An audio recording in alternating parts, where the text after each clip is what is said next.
Vegapunk seems like a zany, eccentric, lovable old man, immediately getting along well with the Straw Hat Pirates and coming across as goofy and well-intentioned. To say that he might turn out to be a villainous figure may not seem like it makes any sense at this moment. But what people are forgetting is that the Vegapunk we see here is not the true Vegapunk. What we see here is more so the harmless remnants of his true personality, as his true personality has been split into 6 different bodies. And only once they are all combined will we have a full understanding of this man's actual nature. We can already see a glimpse of Vegapunk's true personality back at Ohara, with him having a very different demeanor than what we are seeing at the moment, and that was Vegapunk 20 years ago. We have yet to get any idea what he is truly like today, but there are several hints that the true Vegapunk today, the man we have yet to actually meet, may not be as kind as the fragment that we are seeing at the moment. To be clear, I am not saying that Vegapunk will be revealed to be some secretly malevolent figure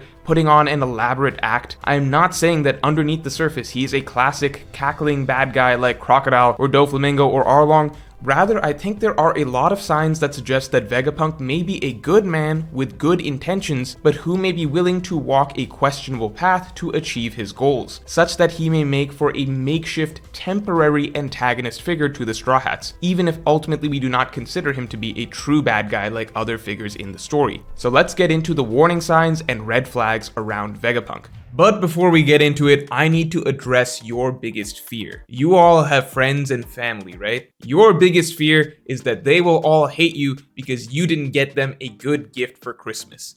Just get them Raycon earbuds, the sponsor for this video.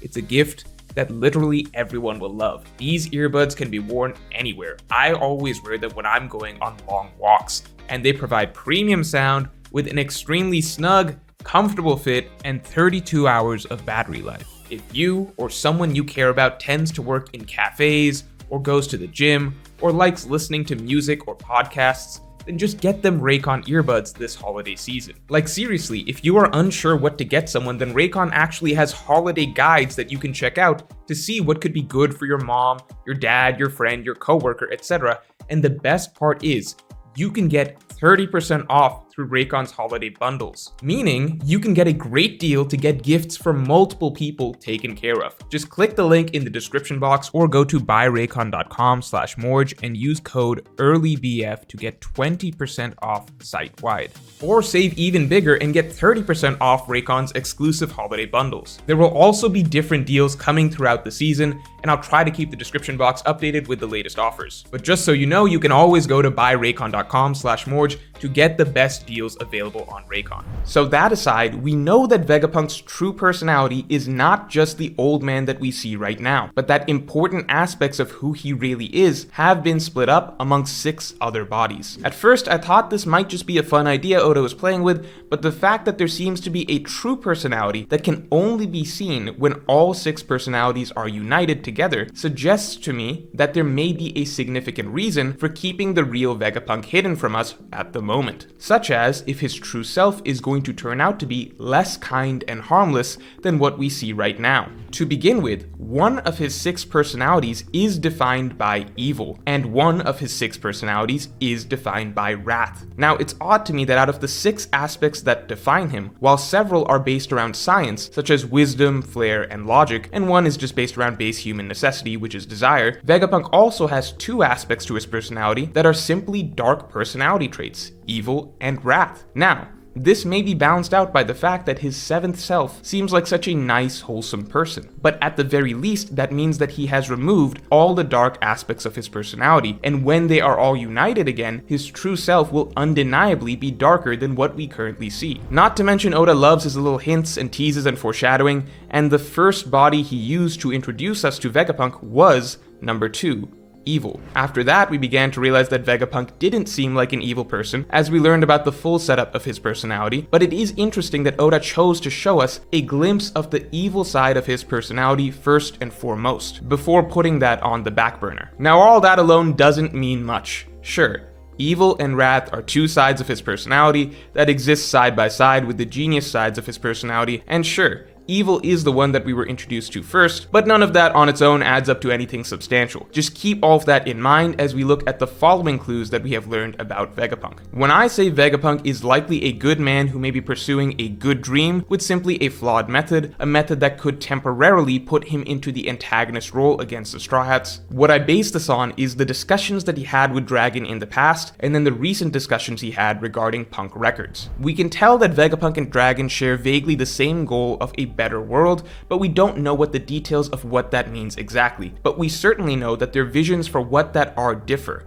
and that Dragon does not seem to like Vegapunk's approach or his priorities. The fact that Vegapunk chooses to prioritize being able to build what he feels needs to be built, even if it involves making questionable decisions such as working for the world government itself. Even though Vegapunk wants the same thing Dragon wants, Vegapunk is clearly willing to make more moral concessions on his path, doing things his way, than Dragon's more noble pursuit of freedom. But more importantly, we learned what Vegapunk's vision of an ideal world looks like, and it is one that seems to prioritize science and progress above all else. A single human hive mind with a brain that connects everyone. Infinite knowledge in theory, but at what cost?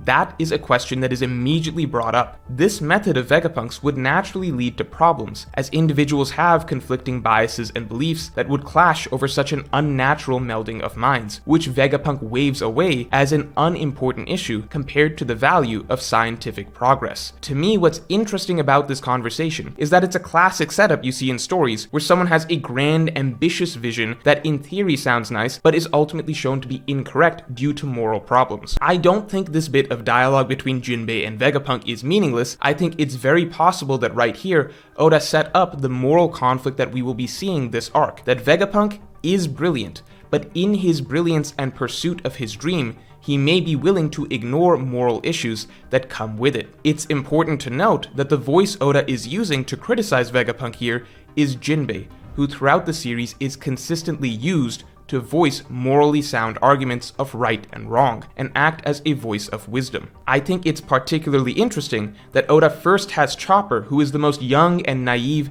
and easily fooled Straw Hat, quickly voice enthusiasm for Vegapunk's vision, buying into the fantasy, before then having Jinbei, the wisest Straw Hat, point out the potential moral flaw with what Vegapunk is suggesting. I think that plays into the idea that this scene suggests that what Vegapunk is aiming for sounds nice but is ultimately problematic, meaning that Vegapunk's goals are ultimately problematic. Essentially, Vegapunk so far has been portrayed as extremely intelligent but not necessarily always morally correct, as he prioritizes science and progress above all else. We got a glimpse of that with Dragon, we seem to be getting that reinforced with Jinbei, and then it is outright stated to be Vegapunk's character flaw by Bonnie immediately afterwards, that Vegapunk values science no matter what the sacrifice. Now, her characterization of him may be too extreme and based in her own bias, but again, it seems as though this is not a black and white situation and not a black and white character. Vegapunk seems to be a complex individual and probably not as evil as Bonnie believes, but at the same time, the flaw she is pointing out about him seems to hold some degree of truth. So at the end of the day, we have an extremely smart character with an extremely bold vision that is being suggested to be morally problematic, and he has a strong drive to carry out said vision. To me, that screams potential for a temporary villain, or at least temporary antagonist. Not a true villain, but someone who may temporarily be at odds with the Straw Hats, potentially attempting to carry out a plan that would naturally end up clashing with Luffy's ideals. And finally, here's the real interesting point, which is that this arc doesn't yet seem set up with a fitting villain. Now, no disrespect to the great Rob Lucci, one of my all-time favorite villains, who gave us, in my opinion, the greatest battle in the entire series, but I do not believe that at this point in time, Rob Lucci, Kaku, and Stussy, basically just 3 CP0 agents, are set to give the Straw Hats, a Yonko crew, a truly difficult battle. Now, obviously, this arc may not be about the Straw Hats getting a very difficult battle, we just had a huge war arc after all, but what's also interesting is the timing of CP0's arrival. It seems that the villains are attacking extraordinarily early in this arc. We've barely been here a few chapters, and it seems like we are suddenly at the climactic battle already. We only just began learning about Vegapunk,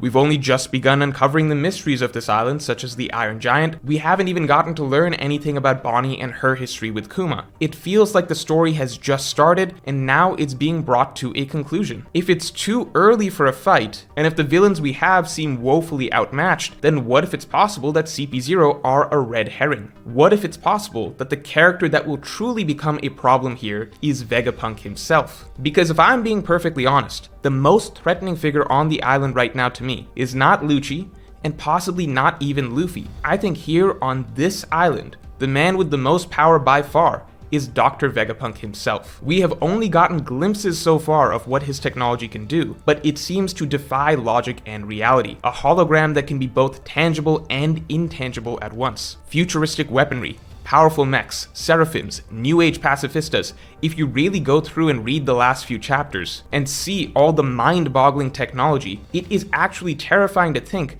what Vegapunk could potentially do to the Straw Hats if he really wanted. It already seems like there are certain things he has that possibly cannot be solved with Haki, for example. I would also add that it would be extraordinarily, fantastically entertaining to see a battle between Luffy's own cartoonish, reality-warping abilities going up against the absurd, mind-bending sci-fi abilities of Vegapunk. It could be one of, if not the most creative battle that we have ever seen in all of One Piece, though that may just be wishful thinking. So ultimately, again, we've got Vegapunk, a genius scientist with good intentions and a powerful but potentially morally questionable ambition. We know that multiple parts of his personality seem to be dark personality traits, and that we will only know his true nature when these personality traits are all combined, meaning Oda is hiding his true personality from us. We know that he has tremendously powerful resources at his disposal that could actually be a tremendous threat to the Straw Hat crew if he so chose. And finally, it does seem as though the current villains of the arc may be both too weak and making their move a bit too early,